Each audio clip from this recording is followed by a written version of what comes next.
Good evening, नमस्कार, स्वागत है आपका स्टडी IQ यूट्यूब चैनल पर। मैं वासु। हमारी चल रही थी रेलवे की सीरीज।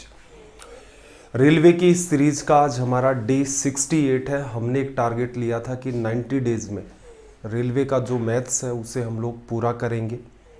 आज अपना चैप्टर स्टार्ट होगा सिंपल इंटरेस्ट या फिर साधारण ब्याज। इसकी क्लास 1 है। सेशन स्टार्ट करने से पहले ज़रूरी बात, आपके सामने दिख रहा होगा टेलीग्राम पर जाएं, सर्च करें वासु स्टडी IQ, ये अपना टेलीग्राम का चैनल है। दूसरा पार्ट है आपका डाउट ग्रुप, यहाँ पर आप अपने डाउट्स सेंड कर सकते हैं। तो चलिए भाई, सिंपल इंटरेस्ट या फिर साधारण ब्याज की अगर हम लोग बात करें, सिंपल इंटरेस्ट या फिर साधारण ब्याज, आप इसे दो तरीके से डील कर सकते हैं। दो तरीके से क्या है भाई, देखो, एक तो है ये खुद की अप्रोच। खुद की अप्रोच का मतलब क्या होता है, इसका फॉर्मूला, सिंपल इंटरेस्ट का फॉर्मूला क्या होता है, मूलधन गुणा समय गुणा दर, और अपोन में क्या लिखा जाता है, 100। एक्चुअल में अगर इस फॉर्मूले को और थोड़ा सा आप डिटेल में देखेंगे तो असल में ये जो R अपोन में 100 है, जैसे आप लिखते हो 1 या मैं लिख दूं 10/100, जो कि 1/10 है, और ये किसे रिप्रेजेंट करता है, 10% को। तो एक तरीका तो ये है अपने पास, simple interest principal into time into rate percent. इस बात को ये बताता है, और यहाँ पर भी इसको थोड़ा सा हम लोग आगे भी यूज करेंगे। मैं आपको बार बार ये बात कहूँगा कि साधारण ब्याज का मतलब है प्रिंसिपल का टाइम इनटू में रेट परसेंट। क्लियर है भाई, ये तो है साधारण ब्याज का फॉर्मूला। हम एक सुधार ये कर सकते हैं कि इस चीज़ को हम थोड़ा डिटेल में एक समझ लें, और उसके बाद इस चीज़ की जब हमारे माइंड के अंदर एक अच्छी खासी इमेज क्रिएट हो जाए तो हम लोग सवालों को सीधे परसेंटेज के हिसाब से डील करना स्टार्ट कर दें। चीज़ें दोनों ही ज़रूरी हैं। किसी बच्चे को ये लगता हो कि नहीं सर, मैं बहुत ज़्यादा तनाव नहीं लेना चाहता, मैं तो हमेशा ही फॉर्मूले से करना चाहूँगा, तो बिल्कुल रेलवे में तो अपना काम चल जाएगा। लेकिन फिर भी आप प्रयास करें थोड़ा सा समझने का। जैसे जैसे अपने सवाल आगे बढ़ते जाएंगे मैं इस चीज़ को एक्सप्लेन करूँगा कि ये वाली बात है, इसे हम लोग कैसे काम में लेंगे। तो चलिए भाई, सेशन को स्टार्ट करते हैं सवाल के थ्रू ही। आपके सामने पहला और एकदम आसान सा सवाल है, और यहाँ पर जितनी भी बातें लिखी हैं मेरे ख्याल से हर बच्चे को मतलब पता होगा। P का मतलब होता है आपका प्रिंसिपल या मूलधन, T का मतलब होता है टाइम या फिर समय, R का मतलब होता है आपका दर या फिर जो ब्याज की दर है, रेट ऑफ इंटरेस्ट आपकी। और अगर आप ऐड कर देते हैं प्रिंसिपल के अंदर किसको, सिंपल इंटरेस्ट को, तो आपका बन जाता है अमाउंट। मूलधन में जब आप साधारण ब्याज को जोड़ देंगे तो आपका मिश्रधन बन जाता है। छोटी छोटी आसान आसान बातें हैं, और 2-3 चीज़ों को आप ठीक से समझ लेंगे तो मेरे हिसाब से इस चैप्टर में ऐसा कुछ खास होता नहीं है कि आपका सवाल कहीं भी किसी भी हिसाब से आपको ना आए या फिर गलत हो जाए। सबसे पहला सवाल अपने पास है, सवाल नंबर 1305। अब तक रेलवे की सीरीज में हम लोगों ने 1304 सवालों को डिस्कस कर लिया है। ये है हमारा क्वेश्चन नंबर 1305। क्या कहा भाई, मूलधन 4000 रुपये है, दर कितनी है 15%, समय कितना है 5 वर्ष, और आपसे पूछा है मिश्रधन क्या होगा। फॉर्मूले के हिसाब से एक बार सोचें और इसी को रिलेट करें। फॉर्मूला कहता है कि साधारण ब्याज, सिंपल इंटरेस्ट आपका क्या होगा, प्रिंसिपल कितना हो गया भाई 4000, इनटू में आपका टाइम कितना है भाई 5 वर्ष, इनटू में रेट कितनी है 15% है वो असल में, तो वो परसेंट अपोन में आपका लिखा जाता है। ये तरीका हो गया। इसे जब आप सोल्व करेंगे तो ये पार्ट भी आपका एकदम आसान है, और यहाँ से आपका साधारण ब्याज देखना, 5 गुणा 4 20, 200 आ गया। 200 को 15 से, 15 गुणा 2 30, और 2 लग गए आपके 0, 3000। अगर आपसे पूछा है उसने क्या, अमाउंट, तो अमाउंट सिंपल सी बात है भाई, प्रिंसिपल में ऐड कर दो आप सिंपल इंटरेस्ट। प्रिंसिपल 4000 था, ब्याज उस पर 3000 मिला, तो ये रिजल्ट क्या आ गया आपका 7000। मैं आपको बस इतना कहना चाह रहा हूं कि फॉर्मूला ऐसा है कि फॉर्मूले से ही हमें चीज़ें समझनी है, लेकिन इसको एक बार के लिए हम फिर अवॉइड कर देंगे धीरे धीरे। माइंड के अंदर चीज़ों को ले जाएंगे कि भाई ये चीज़ें हैं, इनको अगर कॉमन सेंस के थ्रू अप्लाई करते तो ये सारा का सारा पार्ट हमने परसेंटेज में पढ़ रखा है, बस उसे अप्लाई करना सीखना है। बात को समझना जरा, कैसे सीखेंगे भाई परसेंटेज के हिसाब से। देखना, कोई प्रिंसिपल है, साधारण ब्याज में क्या होता है, हर साल सेम ही आपको ब्याज मिलता है। अगर आपकी दर सेम मेंटेन है, हर साल ब्याज भी आपको सेम मिलेगा। कंपाउंड इंटरेस्ट आगे पढ़ेंगे तो उसमें नया खेल क्या जाता है, उसमें ब्याज पर भी ब्याज आपको मिलना स्टार्ट हो जाता है। तो साधारण ब्याज के अंदर इस पर जैसे 1 साल का ब्याज निकालोगे, दर आपकी 8% है, तो आप क्या करोगे, मूलधन का 8% निकालोगे। ऐसे ही दूसरे साल का ब्याज निकालोगे तो मूलधन का क्या होगा, फिर से 8% निकालोगे। तीसरे साल की बात करें तो फिर से मूलधन का 8% आप निकालोगे। अगर 5 साल का अपने पास टाइम है तो आप क्या करोगे, यही चीज 5 बार लिखोगे। तो ये जो नीचे वाला पार्ट हम लोग लिख रहे हैं, असल में ये क्या हमारा साधारण ब्याज। अब इन 5 सालों को, चौथा साल 5वां साल मैंने लिखा नहीं है यहां पर, लेकिन अगर चौथे और 5वें साल सभी को अगर आप ऐड करते हैं तो देखना PR% सब में है, कॉमन आ गया, P इंटू में R% कॉमन, ब्रैकेट में क्या आएगा, एक यहां से, एक यहां से, एक यहां से, एक यहां से, एक यहां से, सबको ऐड करना तो कितना आ जाएगा, 5। तो एक्चुअल में अगर आप गौर से देखें तो बात तो वही बन रही है, बात अलग बन भी नहीं सकती वैसे भी।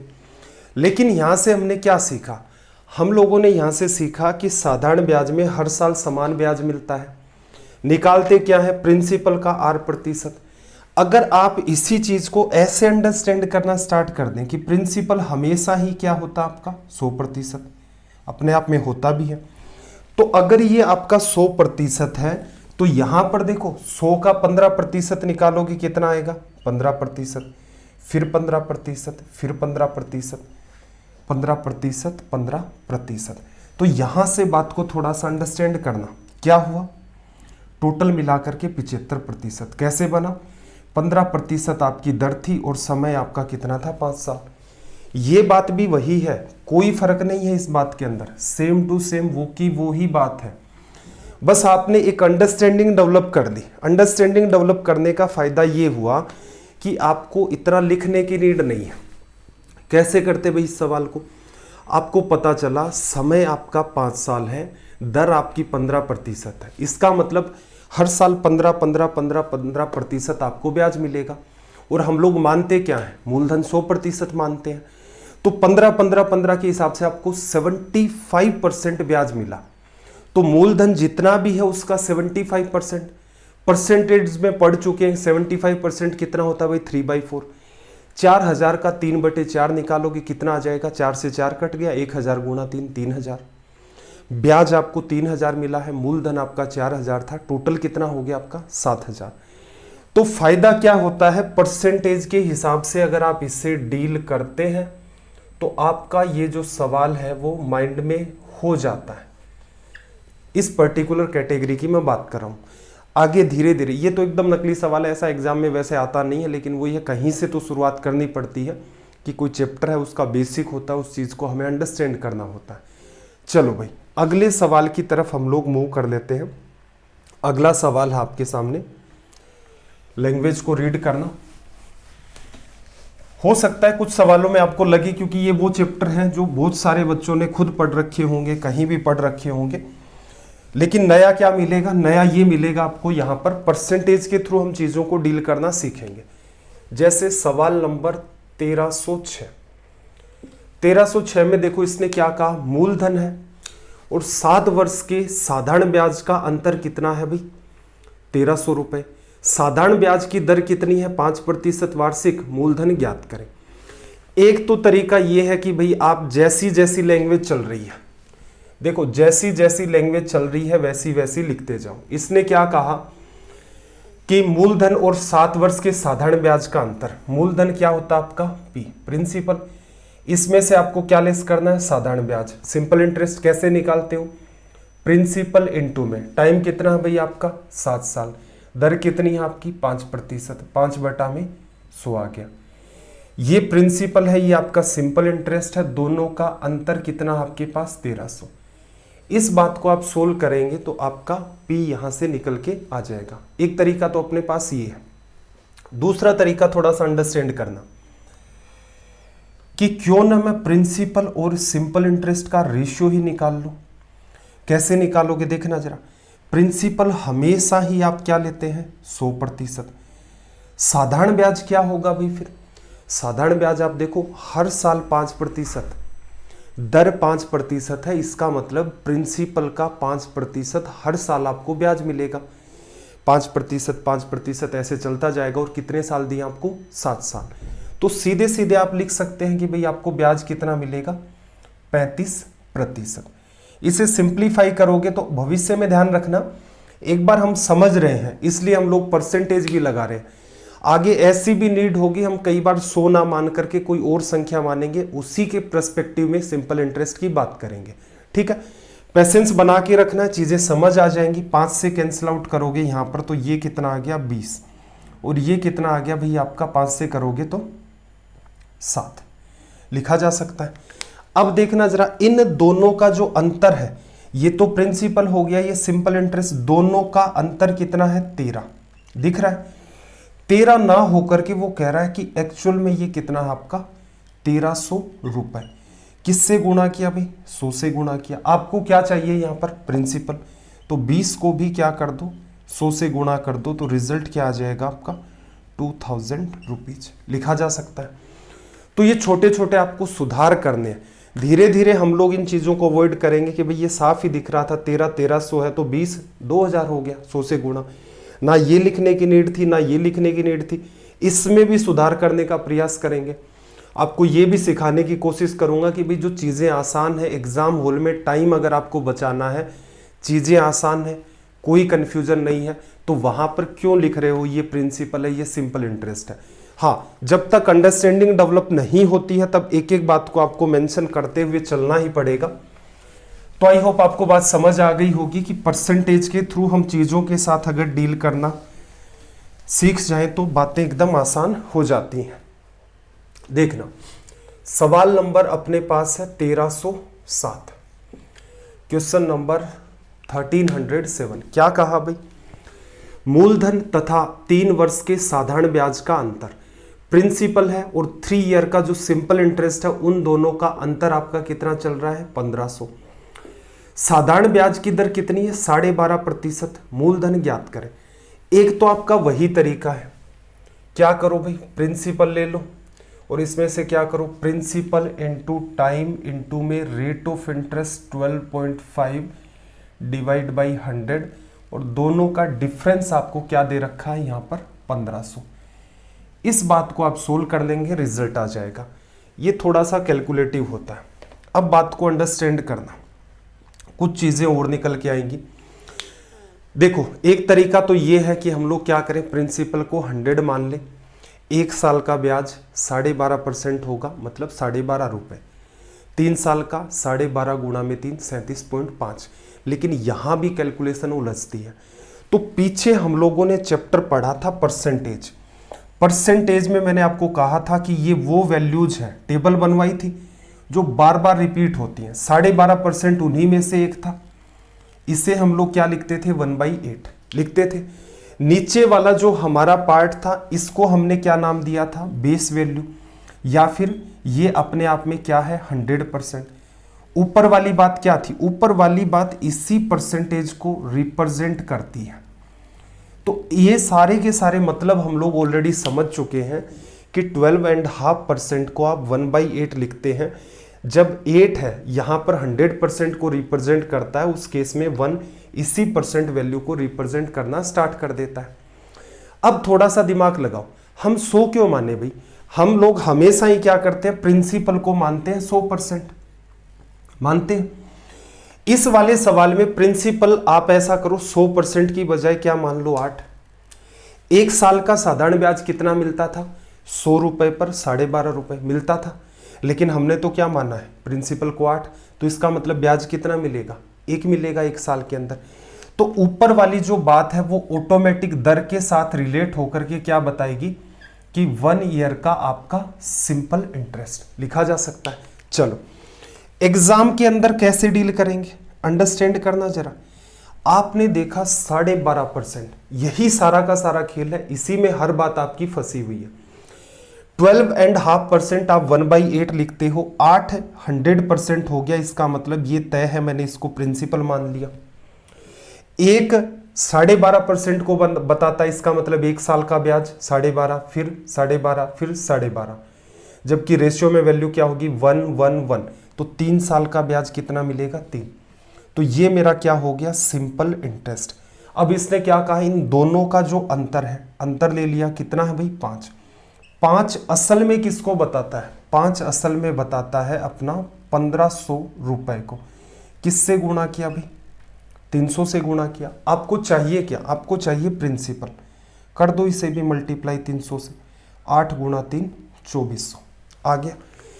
अब एक बात को अंडरस्टैंड करना, एग्जाम में क्या इतना कुछ लिखना था, एग्जाम में ये बात नहीं लिखनी, एग्जाम में इधर भी इतनी चित्रकारी नहीं करनी, आपको सिर्फ क्या लिखना था 3/8 लिखना था। लिख लिया, दोनों का अंतर कितना है 5। 5 1500 को बताता है, किससे गुणा किया 300 से, 8 को भी 300 से कर दो 2400 आ जाएगा। तो इसका मतलब एग्जाम में सिर्फ और सिर्फ आप इतनी सी बात लिख करके भी सवाल को सोल्व कर सकते हैं। और अगर आपकी इन पर भी अच्छी कमांड है तो मेरे हिसाब से ये पूरा का पूरा सवाल आप माइंड में डील कर सकते हैं। लेकिन यहां पर अगर हम रिजिड हो जाएंगे कि नया तरीका नहीं सीखना है, तो अप्रोच आसान है, कोई कंफ्यूजन नहीं है, प्रिंसिपल है, सिंपल इंटरेस्ट है, घटा दिया 1500 आ गया, सरल कर दो भाई, आपका रिजल्ट आ जाएगा। कौन कितना फास्ट करता है, जबकि ये अप्रोच आपकी एकदम इजी पड़ती है। चलिए भाई अगले सवाल की तरफ मूव करें। साइज थोड़ी सी बढ़ा देता हूं मैं इसकी। सवाल नंबर 1308,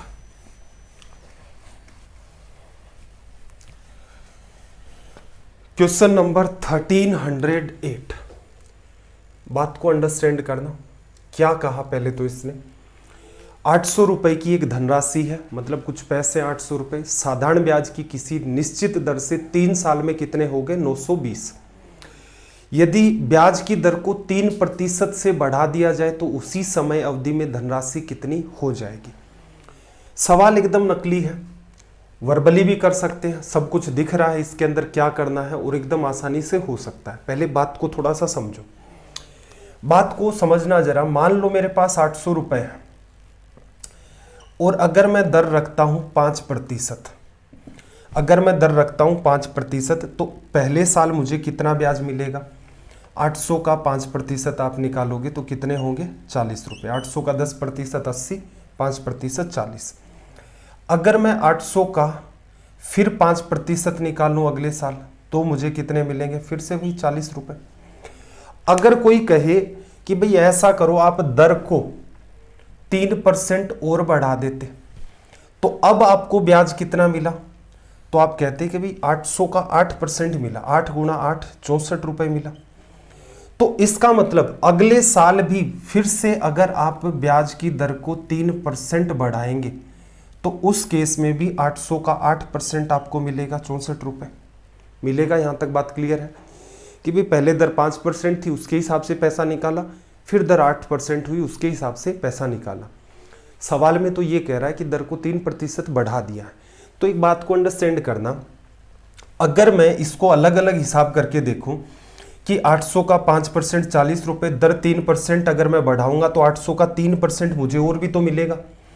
क्या फर्क पड़ता है कि आप 800 का 8% निकालें, यही तो करते हैं हम एक साल के ब्याज में, या फिर आप 800 का क्या करें, पहले 5% निकालें और फिर 3% निकालें। दोनों बात तो सेम ही है।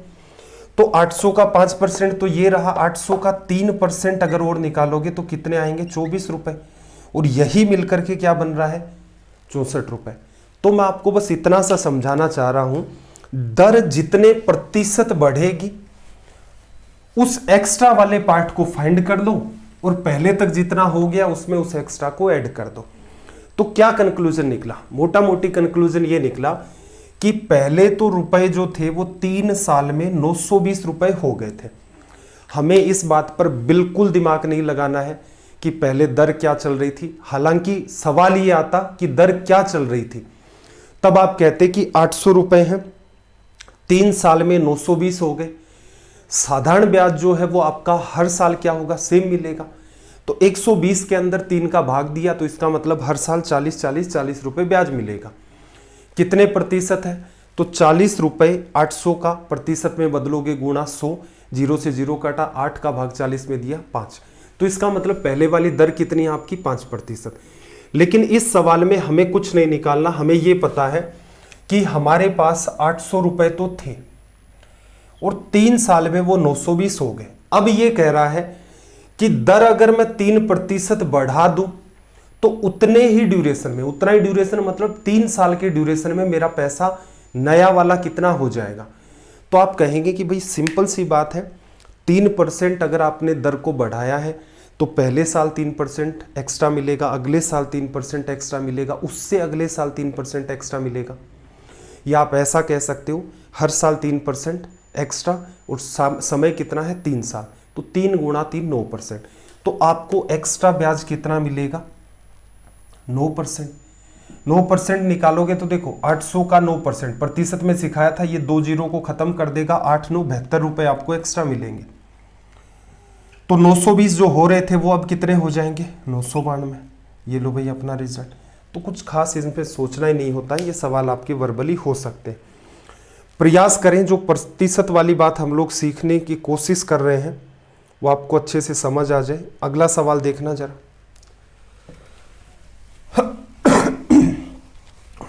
सॉरी,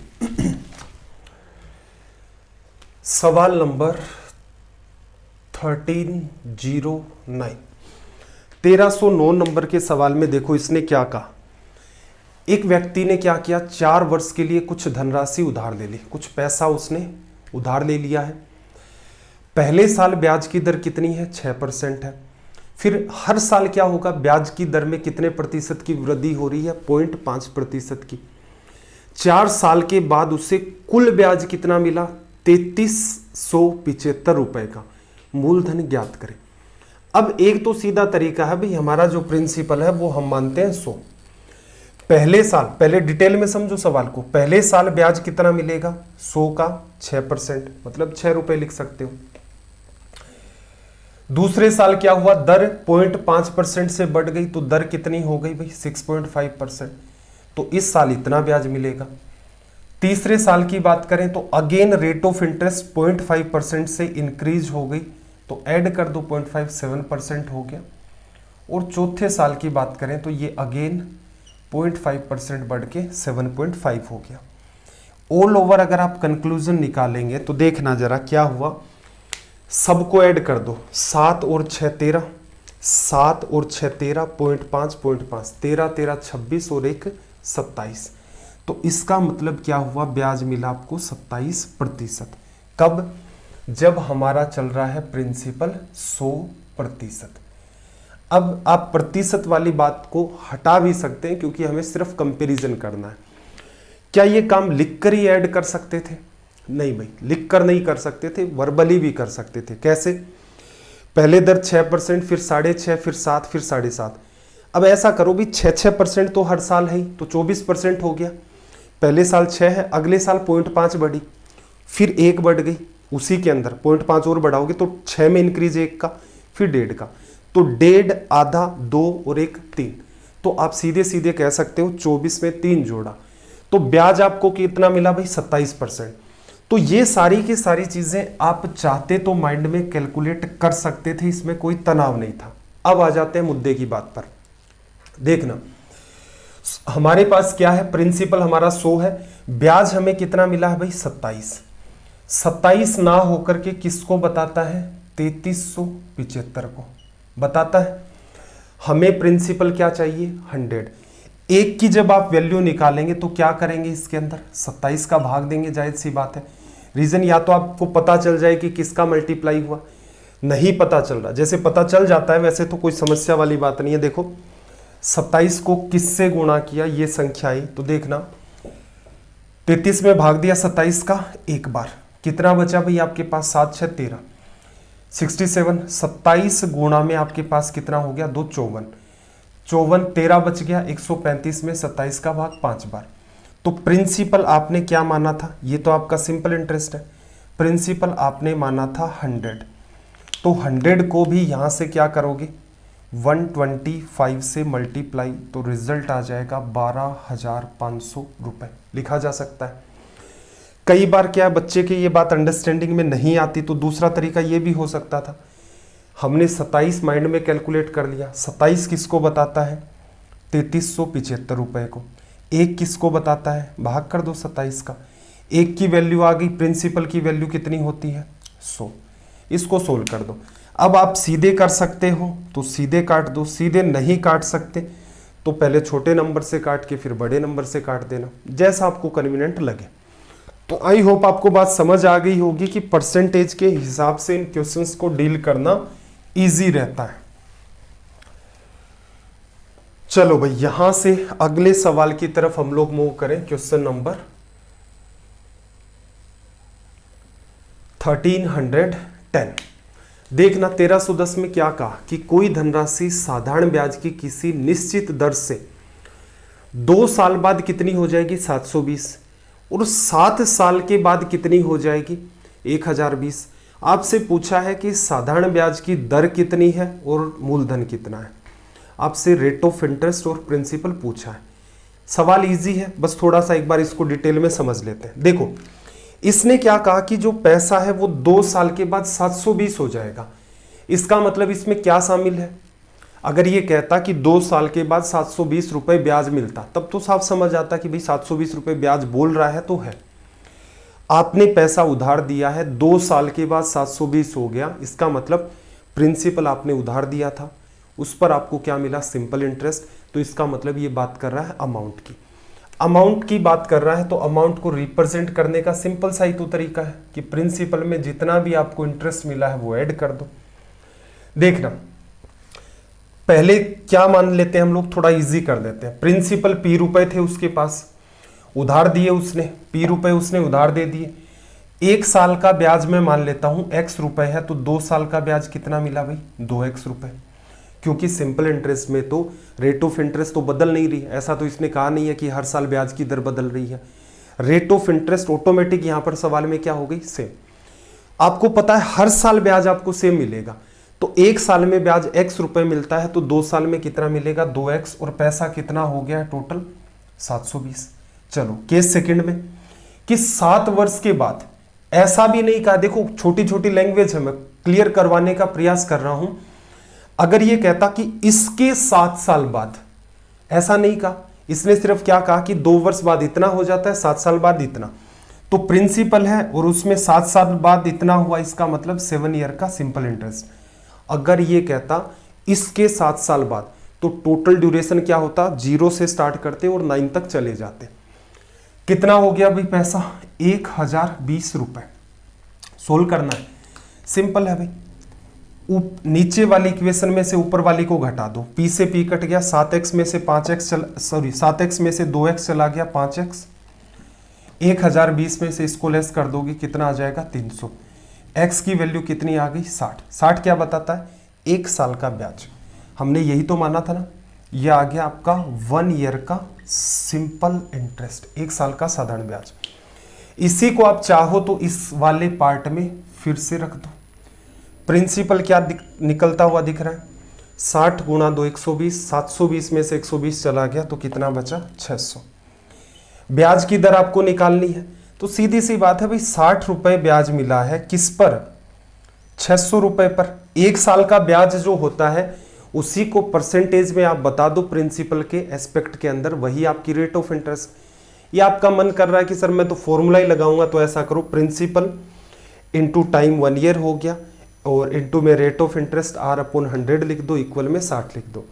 या परसेंटेज के हिसाब से बात को समझना, ब्याज की दर क्या है, 1 साल में आपको जितना भी ब्याज मिला है आप उसे परसेंटेज में कन्वर्ट कर दो, किसके हिसाब से प्रिंसिपल के हिसाब से, क्योंकि ब्याज किस पर मिलता है प्रिंसिपल पर। जैसे 1000 रुपये आपके पास, दर 10% है, ब्याज कितना मिलेगा भाई 1000 का 10% 100 रुपये। कल को उल्टा करके कह देता कि भाई 100 रुपये ब्याज मिला आपको 1 साल में, किस पर 1000 रुपये पर, रेट ऑफ इंटरेस्ट, तो आप कहते भाई 1 साल का टाइम है, 100 रुपये ब्याज है, किस पर मिला है 1000 पर, तो 100/1000 प्रतिशत में इसी चीज को बता दो। तो 60 रुपए का ब्याज 600 में प्रतिशत में बताना है, कितना आ गया भाई 10% लिखा जा सकता है। चलो आपको यहां कुछ सुधार करने हैं, अगर कर सकते हैं।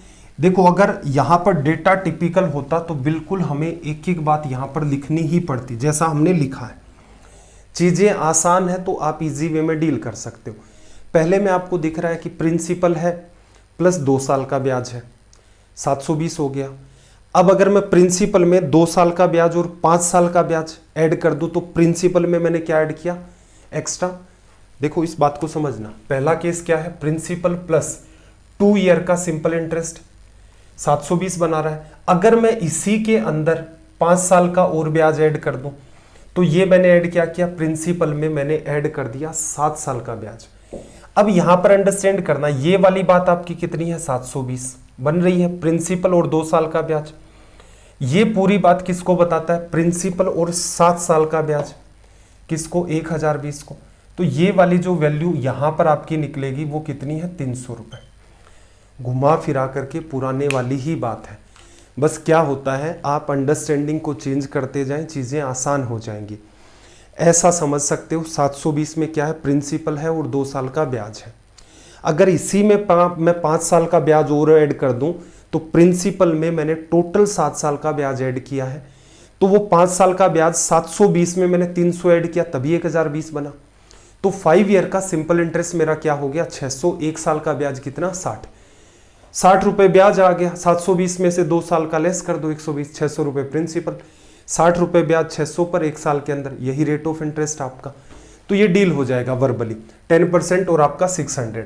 तो कोशिश करना, देखो ऐसा है कि पेशेंस तो लूज करना नहीं है। अगर आपको ये लगे कि चीजें बहुत ऊपर से जा रही हैं, इसीलिए मैं साथ साथ में एक मेथड और बताते हुए चल रहा हूं। कुछ बच्चे क्या है, पकड़ ले जाते हैं चीजों को इजी वे के अंदर। अगर आपने पढ़ रखा है फिर वैसे ही आप उन सारी चीजों को करना चाहते हैं उन्हीं ट्रेडिशनल तरीकों से, फिर तो सेशन देखने का फायदा ही क्या है। वैसा का वैसा ही अगर मैं आपको करवा दूं, ये बात मैं अच्छे से जानता हूं कि बहुत सारे बच्चे ऐसे होंगे जो सेशन को देख रहे होंगे और उन्होंने ये चैप्टर पढ़ भी रखा है। तो मैं ये चाह रहा हूं कि एक एग्जाम अप्रोच भी होती है, उसको अगर आप पकड़ लेंगे तो आपके जैसे बहुत से बच्चे जिन्होंने पढ़ भी रखा है तो आप उनसे टाइम की लीड ले लेंगे। ये ना सोचें कि वो बच्चे इस सवाल को गलत कर देंगे। आपने अगर एक बार ये चैप्टर पढ़ रखा है तो गलत तो आप भी नहीं करेंगे। बस इतना है कि इन सारी चीजों को अंडरस्टैंड करेंगे तो क्वेश्चंस का काफी सारा पार्ट आप माइंड में डील कर सकते हैं। चलिए भाई सवाल नंबर 1311 की बात करें। क्वेश्चन नंबर 1311 स्क्रीन पर मेरे हिसाब से शायद कंप्लीट दिख रहा होगा, ठीक है। क्या कहा, किसी धनराशि का साधारण ब्याज उस धनराशि का कितना है, 25% है। दर व समय के संख्यात्मक मान बराबर है, दर प्रतिशत ज्ञात करो। नकली सा सवाल है, देखना क्या लिखते हो, प्रिंसिपल इनटू में टाइम इनटू में रेट अपोन में रेट परसेंट होता था तो इसकी जगह 100, और ये क्या है भाई आपका सिंपल इंटरेस्ट। अब इसने जैसी बात कही है वैसी की वैसी लिख सकते हो। क्या कहा, किसी धनराशि का साधारण ब्याज उस धनराशि का कितना है, 25%। तो क्यों ना ऐसा कर ले भाई, सिंपल इंटरेस्ट की जगह क्या लिख दे, धनराशि कितनी थी आपकी P, और उसका क्या लिख दे 25%, जो क्या होता है 1/4। फायदा क्या होगा, P से P कट जाएगा। फिर इसने क्या कहा कि दोनों के संख्यात्मक मान बराबर है, ये दोनों इक्वल है, तो क्या कर दो इसकी जगह R लिख दो, हो गया। इसको सरल करोगे तो ये किससे कटेगा, ये कट गया आपका 25 बार। R स्क्वायर आपका क्या निकल के आ गया 25। R की वैल्यू आपको निकालनी है यहां से, तो आप सीधे सीधे लिख सकते हो 5। दर क्या पूछी है, प्रतिशत, दर प्रतिशत, दर तो 5 आ गई और दर को प्रतिशत में बताओगे तो जाहिर सी बात है 5% आपको लिखना ही होगा। आ गई होगी बात समझ। चलो इसी बात को थोड़ा सा रिवर्स डायरेक्शन में भी समझ लेते हैं भाई। रिवर्स डायरेक्शन में कैसे, परसेंटेज हमने पढ़ रखा है तो हमारे पास वैसी चुनौती है नहीं। 25% किसको बताता है, 1/4 को। नीचे वाली बात क्या होती है, 100%। ऊपर वाली बात क्या है, ऊपर वाली बात इसी को बताती है। परसेंटेज में अच्छे से छोटे छोटे एग्जाम्पल लेकर हमने समझा था। इस सवाल के हिसाब से बता सकते हो 4 क्या है 1 क्या है। सवाल के हिसाब से आपको पता है 100% हमेशा ही प्रिंसिपल होता है, और उसने क्या कहा था, साधारण ब्याज जो है वो इसका 25% है, तो इसका मतलब एक किसको बताएगा, सिंपल इंटरेस्ट को, और 4 जो है आपका वो क्या बताएगा, प्रिंसिपल को। क्योंकि ये 100% है, उस केस में ये 25% है, इसलिए प्रिंसिपल को 4 मानोगे तो सिंपल इंटरेस्ट को 1 मानोगे। अगर इन चीज़ों पर आप काम तुरंत कर सकते हैं तब आप इन तरीकों को प्रीफर करें। मैं ये नहीं कह रहा कि आप एग्जाम हॉल में ऐसी चित्रकारी करें, इससे बेहतर तो पुराने वाला तरीका ही, उसमें कोई समस्या नहीं है। अगर ये चीज़ आप तुरंत के तुरंत डील कर ले जाते हैं तब आसान है। कैसे आसान है देखना,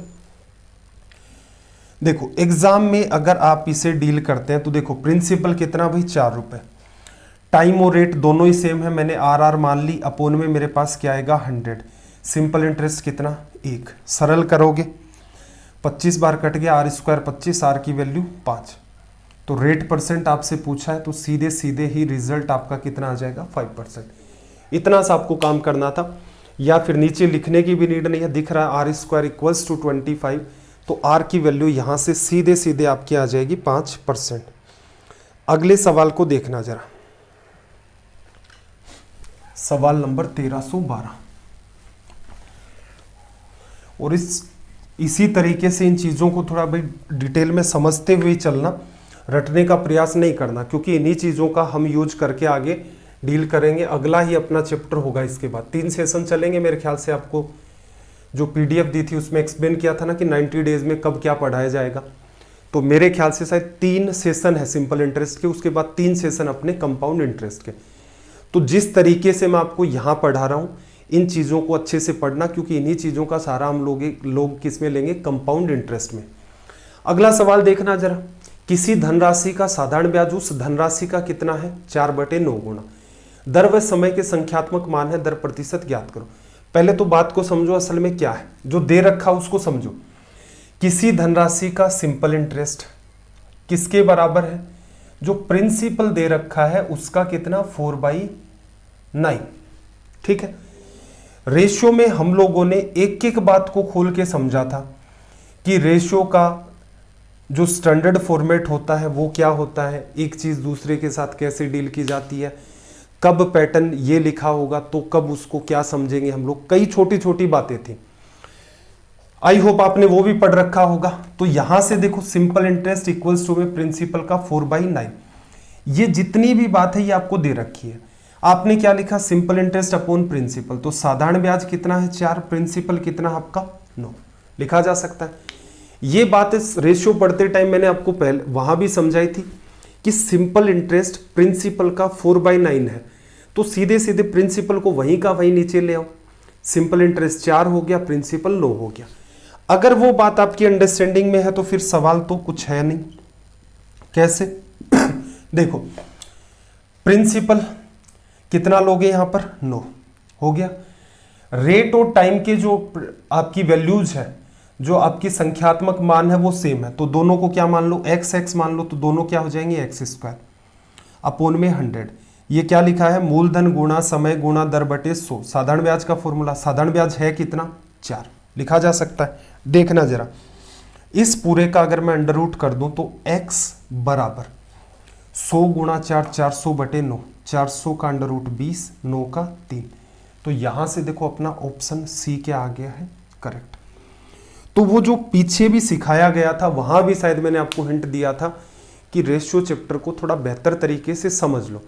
समझ लेंगे तो ये लिख करके नहीं सोल्व करना होगा, चीजें कॉमन सेंस में आ जाएंगी। तो बस आपको इतना ही देखना है कि कौन तो साधारण ब्याज है, कौन आपका प्रिंसिपल है, इतने में आपका काम चल जाता है। चलिए भाई, सवाल नंबर 1313 सॉरी, साइज थोड़ी सी मैं इसकी बढ़ा देता हूं, देखना।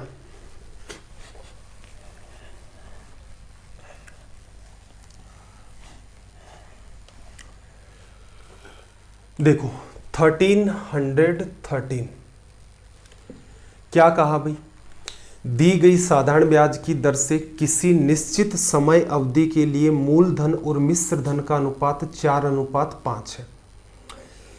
इसके 3 वर्ष बाद उसी ब्याज की दर से मूलधन और मिश्र धन मूलधन का मिश्र धन से अनुपात कितना है, 5:7। ब्याज की दर ज्ञात करें। देखो निश्चित समय अवधि है। अब बात को समझना, केस फर्स्ट है मेरे पास, मुझे क्या दिया उसने, प्रिंसिपल दिया, और मुझे क्या दिया उसने, अमाउंट दिया। पहले केस में मुझे आइडिया नहीं है, बस इतना दे रखा है कि प्रिंसिपल मेरे पास 4 रुपए है और अमाउंट मेरे पास कितना है, 5 रुपए। तो इसका मतलब मुझे यहां से यहां जाने में क्या मिला होगा, साधारण ब्याज मिला होगा। टाइम कितना है यहां पर, टी है, आइडिया नहीं लग रहा है कितना है, बस हमें यह पता चला टी टाइम है। केस सेकंड है। सेकंड में क्या कह रहा है कि इसके 3 साल बाद, मतलब पैसा किसी को उधार दे दिया हमने, टी टाइम के बाद ऑब्जर्व किया कि प्रिंसिपल और अमाउंट का रेशियो कितना बना, तो आपने पाया 4:5। फिर आपने देखा कि 3 साल तक और अगले को पैसा यूज करने दिया। उसके बाद हमने ऑब्जर्व किया तो हमने पाया कि इस बार प्रिंसिपल और अमाउंट का रेशियो देखते हो तो कितना है, 5:7। ठीक है, यहां से यहां जाते हो तो साधारण ब्याज मिला। टाइम कितना, टी साल तो पहले हो ही चुके थे, 3 साल और। मान लो यहां पर पैसा हमने 2 साल के बाद ही देख लिया कि 4 रुपए अगले को उधार दिए थे, 2 साल के अंदर 5 रुपए वो बन गए। फिर हमने क्या किया भाई, 3 साल और उसको दे दो पैसे। तो 5 साल के बाद अगर शुरुआत से लेकर 5 साल तक अगर हम हिसाब किताब लगाएं तो प्रिंसिपल और अमाउंट का रेशियो कितना बन रहा है, 5:7। सवाल आसान है, बस एक बात ध्यान रखनी है, इन दोनों ही केसेस में कौन सी चीज इक्वल होनी चाहिए। दोनों ही केसेस में प्रिंसिपल मूलधन इक्वल होना चाहिए, क्योंकि हम सेम ही पैसे की बात कर रहे हैं कि प्रिंसिपल और अमाउंट का रेशियो 3 साल के टी टाइम के बाद और T+3 टाइम के बाद। तो सारी चीजें बदलेंगी, लेकिन मूलधन तो वो का वही चल रहा है आपका कि मूलधन 4 टी टाइम के बाद आपने देखा 4 रुपए से 5 हो गया, 4 रुपए प्रिंसिपल, 5 रुपए अमाउंट। यही पैसा अब यहां आप कहोगे सर ये इक्वल ले तो नहीं रहा, यही तो गड़बड़ कर रखी है। भाई रेशियो है, पहले 1000 का 2000 के साथ आप रेशियो निकालोगे 1:2 है, 1000 का फिर 2500 के साथ निकाल करके देखना 2:5। तो रेशियो तो बदलते ही हैं और यहां भी बदले हैं। अपने को क्या करना है, प्रिंसिपल इक्वल कर दो। फायदा क्या होगा देखना। अभी क्या करें, 4 और 5, ऊपर वाले पैटर्न को गुणा कर दें हम 5 से और नीचे वाले पार्ट को हम लोग गुणा कर दें किससे, 4 से। तो देखना पहले केस में मूलधन 20 रुपए, 20 रुपए से कितना बन गया है, 25 रुपए। फिर देखना अगले केस में कितना बन रहा है, 20 रुपए प्रिंसिपल है और 20 से ये कितना बना आपका, 7 × 4 28। अब यहां से बात समझना, यहां पर आपके पास कितना टाइम है, टी, और यहां पर टाइम कितना है, T+3 ईयर है। तो एक बात बताओ, 20 रुपए से 25 रुपए टी टाइम में बना, 5 रुपए ब्याज मिला उसे। 20 रुपए से 28 रुपए वो बना T+3 टाइम में, तो टी टाइम में उसे 5 रुपए तो मिलने ही मिलने थे, ब्याज के मिलने थे, और यहां पर आपको 28 मिले हैं, मतलब 3 और एक्स्ट्रा। तो हम क्या कह सकते हैं भाई, 30 साल में ब्याज 5 रुपए मिला और अगले 3 साल में उसे 3 रुपए और मिल गया। यहां दिख रहा है साफ साफ। तो ये इक्वल करने का फायदा हुआ। तो यहां से कंक्लूजन क्या निकला, कंक्लूजन सिंपल है भाई, 3 ईयर का सिंपल इंटरेस्ट, 3 साल का जो साधारण ब्याज है वो कितना है, 3 रुपए, क्योंकि यहां पर एक्स्ट्रा टाइम आपका चल रहा है। लिखा जा सकता है 1 साल का साधारण ब्याज कितना होगा, 1 रुपए। रेट ऑफ इंटरेस्ट आपको बताई थी, 1 साल में ब्याज मिला 1 रुपए, किस पर, प्रिंसिपल 20 पर, प्रतिशत में बदलना है गुणा 100। रेट ऑफ इंटरेस्ट कितनी भी, 5% लिखा जा सकता है। सॉरी, या फिर इसको आप जो पुराने वाला जो ढर्रा होता है पी मान करके, उसके हिसाब से भी बिल्कुल इसे आप डील कर सकते हैं। 2 डिफरेंट इक्वेशन बनेंगी, उनमें से एक पार्ट आपको गायब करना पड़ेगा। अब मैं थोड़ा सा और एक्सप्लेन कर देता हूं इस बात को कि एग्जाम में इतनी चित्रकारी आपको नहीं करनी होती। एग्जाम में क्या करना है, फिर पहली बात तो समझ आए सवाल। देखो 4 रुपए से 5 रुपए बना, फिर 5 रुपए से 4 रुपए टी टाइम के अंदर 5 रुपए बन गए। 3 साल के बाद, जितना टाइम हो चुका था उसके 3 साल के बाद, इतने टाइम तक अगर आप ऑब्जर्व करते तो 5 रुपए से 7 रुपए बन जाता। दोनों ही केसेस में प्रिंसिपल आपका सेम है, तो क्यों ना हम प्रिंसिपल सेम करके ही इक्वेशन बनाए। ऊपर वाले में 4 है, नीचे में 5 है, तो ऊपर वाले को 5 से गुणा कर दो, 20 से 25 कितने साल में? 30 साल में। ब्याज कितना मिला भाई? 5 रुपए। नीचे वाले को 4 से गुणा किया, 20 से कितना बना आपका? 28। बात समझना जरा, टी टाइम में आपको पता है ब्याज कितना मिलेगा? 5 रुपए मिलेगा। 3 साल और अगर आप रखेंगे 3 ईयर, तो देखो 25 से 28 तक जाने में 3 रुपए इससे एक्स्ट्रा मिले। साफ साफ पता चल रहा है कि 3 साल में 3 रुपए मिलते हैं ब्याज के, तो 1 साल में कितना? 1 रुपया। 1 रुपया किस पर मिलता है? 1 साल में 20 पर, प्रतिशत में बदलना है, गुणा 100, ये आ गई 5%। तो असल में ये तरीका होता है इन सवालों को डील करने का। चलो भाई, क्योंकि जो इक्वेशन का तरीका ध्यान रखना वो बड़ा ही टिपिकल है, ऐसे कई सवाल मैं आपको बिल्कुल करवाऊंगा सेशन के अंदर। 3 क्लास अपनी रहेंगी तो जाहिर सी बात है बहुत सारी चीजें डिस्कस करनी है, और चैप्टर वैसे देखा जाए तो इतना बड़ा है नहीं। प्रयास ये है कि मेथड वो सीखें जिससे अपना टाइम बचे। देखना क्या कहा, एक निश्चित किसी निश्चित राशि पर 12.5 वर्षों का साधारण ब्याज इस राशि का 3/4 है, मतलब 4 रुपए की राशि है, उसका 3/4 करोगे तो 3 बन जाएगा। इजी वे तो ये है लिखने का, ब्याज की दर। तो क्या करना है, प्रिंसिपल मैंने 4 रुपए मान लिया, टाइम मेरे पास कितना है? 12.5 साल, इनटू में rate of interest r, upon में क्या लिखते हैं? 100, और इक्वल्स टू में प्रिंसिपल का 3/4। 4 क्यों माना था?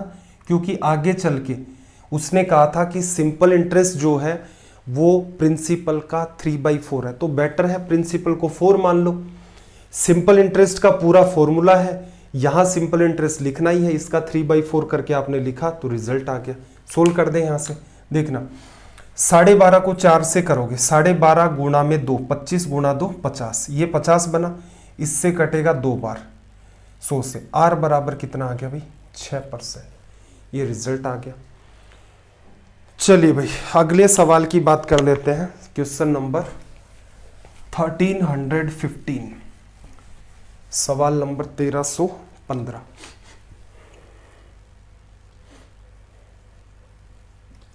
देखना, इसने कहा कि एक निश्चित धनराशि साधारण ब्याज की एक निश्चित दर से 5 साल में डबल हो जाती है और एक अन्य दर से 12 वर्ष में 3 गुना हो जाती है। ब्याज की जो दर है कम वाली वो कौन सी है? समझना जरा। पहले केस की अगर मैं बात करूं तो एक बात बताओ, प्रिंसिपल ऐसा क्या माने कि जिससे इसने क्या कहा? राशि डबल हो जाती है। तो सबसे बेटर काम क्या है? 1 रुपया आप मानो और जस्ट डबल इसे करना है, ये 2 रुपए हो जाएगी। तो प्रिंसिपल आपका कितना? 1 रुपए, अमाउंट आपका 2 रुपए। यहां से यहां जाते हो तो पीछे पड़ चुके आपको क्या मिलेगा? साधारण ब्याज। साधारण ब्याज कितना? 1 रुपए। ये चीज अगर आप इजी वे में माइंड में डील कर सकते हैं तो सिंपल है कि देखना जरा, प्रिंसिपल 1 रुपए, टाइम कितना? 5 साल, दर कितनी? आर, और अपोन में क्या? 100। अब देखना, राशि 1 रुपए से 2 हुई। 1 रुपए आपने किसी को दिया, उसने बदले में 2 रुपए दे दिया आपको, ब्याज कितना मिला? एक तो आपका था ही, एक ब्याज मिला, लिख दिया, ब्याज आ गया। यहां से रेट ऑफ इंटरेस्ट आपकी कितनी निकल के आई है भाई? 20, दिख रहा है, कट गया यहां से। सेकंड केस की अगर हम लोग बात करें तो देखना, एक अन्य दर से 12 साल में 3 गुना, 1 रुपए से 3 रुपए चली गई। 1 रुपया प्रिंसिपल, समय 12 साल, ये दर मैंने R1 मान ली, इसको मैं मान लेता हूं R2, अपोन में 100 आ गया। अब बात को जरा अंडरस्टैंड करना, 1 रुपए आपने दिया, आपको रिफंड मिला 3 रुपए, 1 प्रिंसिपल था, 3 आपका अमाउंट था, तो ब्याज कितना? 2। तो यहां पर सिंपल इंटरेस्ट लिखना है, 2 लिख दिया। सोल्व करोगे तो देखना यहां से ये इससे कटेगा 6 बार। R2 की वैल्यू आप निकालेंगे तो 100 के अंदर डिवीजन करेंगे आप 6 का, 2 से काट दोगे तो कितना आ जाएगा? 50/3। क्या पूछ रहा है? कौन से वाली दर कम है? 20 तो वैसे है ही नहीं, 50 में 3 का भाग दोगे तो 16.66 निकल के आएगी। ये हो गया आपका तरीका, एज इट इज जैसा अपना फॉर्मूला चलता है उसके हिसाब से। अगर इसे हम लोग दूसरे तरीके से करना चाहें, अपना जो परसेंटेज का मेथड है उसके हिसाब से करना चाहें, ध्यान क्या रखना है? ध्यान सिंपल सा यही रखना है कि भाई दर आपको 100% के बेसिस, मतलब प्रिंसिपल के बेसिस पर आपको बतानी पड़ती है। दर असल में होता क्या है, एक साल में प्रिंसिपल पर सिंपल इंटरेस्ट, और वो भी किस में निकाल लो, परसेंटेज के अंदर। इतना सा ही खेल है, घूम फिर करके बात वही आएगी। जैसे एक साल में 100 रुपए पर 5 रुपए ब्याज मिले तो दर कितनी है, 5% है, तनाव ही नहीं लेना। एक साल में 100 रुपए पर 6 रुपए ब्याज मिला तो दर कितनी है, 6%। अब बात अंडरस्टैंड करना, पहला केस क्या कह रहा है, डबल हुआ है पैसा, प्रिंसिपल क्या मानना है, 100% मस्ट है। अगर दूसरे तरीके से करना चाहते हो तो 100% मानना मस्ट है। क्यों, 100% के बेसिस पर ही हमें आंसर को बताना है, इसलिए मस्ट हो जाता है। 100% से 200% हो गया, 100% प्रिंसिपल, 200% अमाउंट, ब्याज कितना मिला, 100% मिला। कितने साल में भाई, 5 साल में। एक बात बताओ, 5 साल में आपको 100% ब्याज मिल जाता है, जबकि दर क्या है, एक साल में कितने प्रतिशत ब्याज मिला, तो 5 का भाग दे दो। तो पहले केस की दर कितनी है, 20%। आ गई, ये बात आपको समझनी है, क्योंकि ये समझते हैं तो मेरे ख्याल से 20% आप तुरंत लिख सकते हैं। अगले में क्या कहा है, एक अन्य दर से 3 गुना, 100% 300% हो गया, 200% उसे कितना मिला, इंटरेस्ट। ब्याज कितना, 200%। कितने साल में भाई, 12 साल में। किससे कट रहा है, 4 से कट रहा है, तो ये कितना आ गया, 50/3%। एक साल में कितना ब्याज मिला, 50/3%। कौन सा कम है, ये वाला कम है। तो ये छोटी छोटी बातें जो स्टार्टिंग में ही मैं आपको समझा रहा था, बार बार मैं आपको कह रहा हूं, प्रिंसिपल पर एक साल में जितना ब्याज आपको मिलता है उसे परसेंटेज में बता दोगे, वही आपकी दर प्रतिशत है। दर प्रतिशत 100% के बेसिस पर बताई जाती है, इसलिए मस्ट हो जाता है कि ऐसे केसेस में आप परसेंटेज प्रिंसिपल जो है वो कितना रखें, 100%। ये जिस बच्चे को समझ में आ जाएगा वो इन सवालों में भी क्या इक्वेशन ना बना करके सीधे सीधे इनको डील कर दे जाएगा।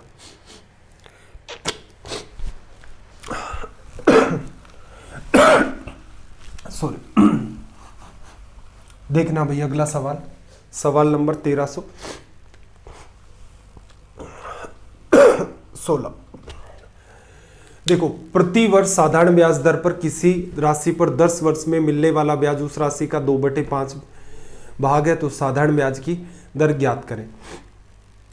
एक बात बताओ, 100% अगर आप प्रिंसिपल मानते हैं, समझना थोड़ा सा, फॉर्मूले से कर लेना आप अपने हिसाब से, पीछे ऐसे 2 सवाल हमने कर लिए हैं।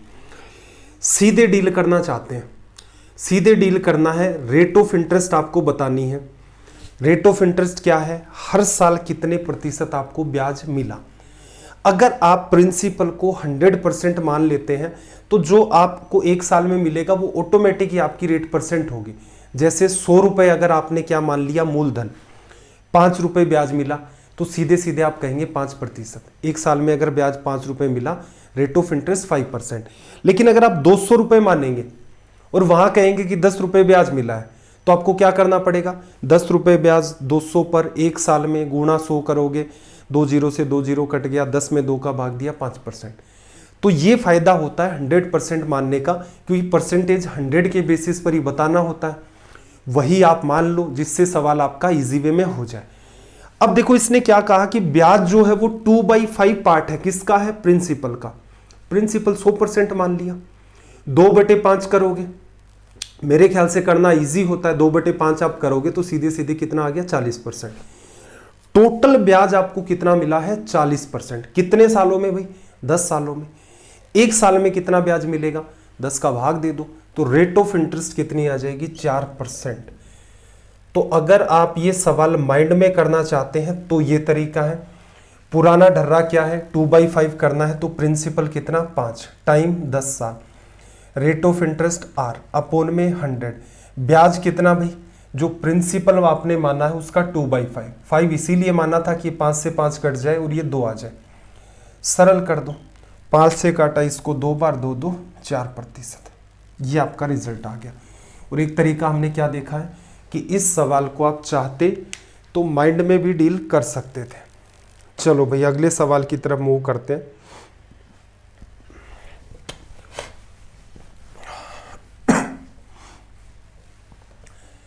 देखो, साधारण ब्याज की किस वार्षिक दर से कोई धनराशि 4 साल में स्वयं के 7/4% के बराबर हो जाए। ब्याज की दर बतानी है। देखो, कोई राशि खुद की इतने गुना हो गई, इसने ब्याज नहीं कहा, 100 रुपये आपने उधार दिए, कहा कि दुगुने हो गए हैं, तो इसका मतलब ये किसकी बात कर रहा है? अमाउंट की। आप बेटर क्या रहेगा, 100% आप मान लो, इसका 7/4 करोगे, 4 कटेगा 100 से 25 बार, 25 गुणा 7 175। ब्याज कितना मिला? 75%। कितने सालों में भाई? 4 साल में। एक साल में जो ब्याज मिलता है, सवाल नंबर कितना अपना? 1317। आपको ब्याज मिला है 75% 4 साल में। हर साल जितना ब्याज मिलता है वही रेट ऑफ इंटरेस्ट है, 18,472, 3/4%। ये रिजल्ट हो गया। ऐसे नहीं करना चाहते तो क्या करोगे? देखना, प्रिंसिपल अगर आप 4 लेते हैं, इसका 7/4 करेंगे तो 7 आएगा। ये आपका प्रिंसिपल है, ये आपका अमाउंट है। ब्याज यहां छिपा हुआ है 3 रुपए, रख दो। मूलधन गुणा समय गुणा दर बटा में 100 बराबर ब्याज। सोल्व कर लो, 4 से काटोगे वही 25 बार, 25 3 75 में 4 का भाग दिया, R बराबर 18 3/4%। तो मैं आपको बस इतना समझाना चाह रहा हूं कि हम एक ऐसी अप्रोच पर काम कर रहे हैं जिससे हम इन चीज़ों से पीछा छुड़वा सकें और कोशिश करें कि अपना जो सवाल है, उसका सवाल आसान है तो पूरे के पूरे को माइंड में कर लो, मॉडरेट सवाल है कुछ पार्ट उसका माइंड में कर देंगे, बहुत ज़्यादा टिपिकल है तो कोई बात नहीं भी लिख कर देंगे। औरों के कंपैरिजन में कम से कम अपने पास अप्रोच तो ठीक है, सोचने के हिसाब से भी और करने के हिसाब से भी। तो इन चीज़ों का भी आप ध्यान रखेंगे। अगला सवाल देखना जरा,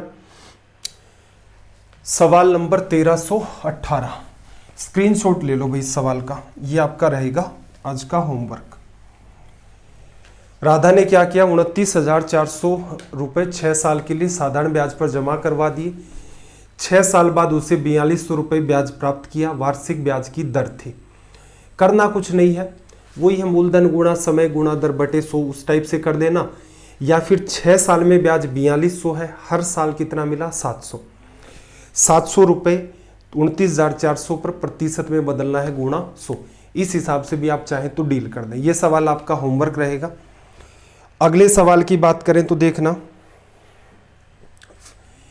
कि एक व्यक्ति ने 400 रुपये 2 साल के लिए, 550 रुपये 4 साल के लिए, 1200 रुपये 6 साल के लिए जमा किए। उसे कुल साधारण ब्याज 1020 रुपये प्राप्त हुआ। वार्षिक ब्याज की दर है। अब ये भी मैं एक बार के लिए आपका होमवर्क ही मान रहा हूं। अगर किसी से नहीं होता है तो आज नाइट तक, मतलब आप ग्रुप पर मुझे बता देना, इसे हम लोग अगली क्लास में डिस्कस कर देंगे। या फिर ऐसा करना, ग्रुप के ऊपर ना भी बताओ तो ये जो अपना यूट्यूब है, इस वीडियो के नीचे कमेंट कर देना कि सर हमें ये सवाल या तो हमसे बना नहीं है या हमसे बेहतर तरीके से नहीं बना है, तो हम लोग इसको अगली क्लास में डिस्कस कर देंगे। ध्यान रखना, कमेंट नहीं करोगे तो फिर बात नहीं बन पाएगी। चलो भाई, ये कुछ सवाल और हैं जो अगली क्लास में हम लोग डिस्कस कर पाएंगे। तो ये हो गया आज का हमारा डे 68।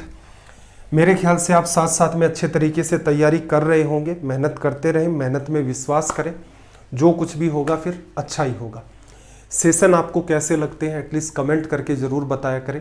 आपके कोई सजेशंस हैं तो भी आप कमेंट कर सकते हैं। आपका दिन रात सब मंगलमय हो। मिलते हैं अगली क्लास में। जय हिंद, जय भारत।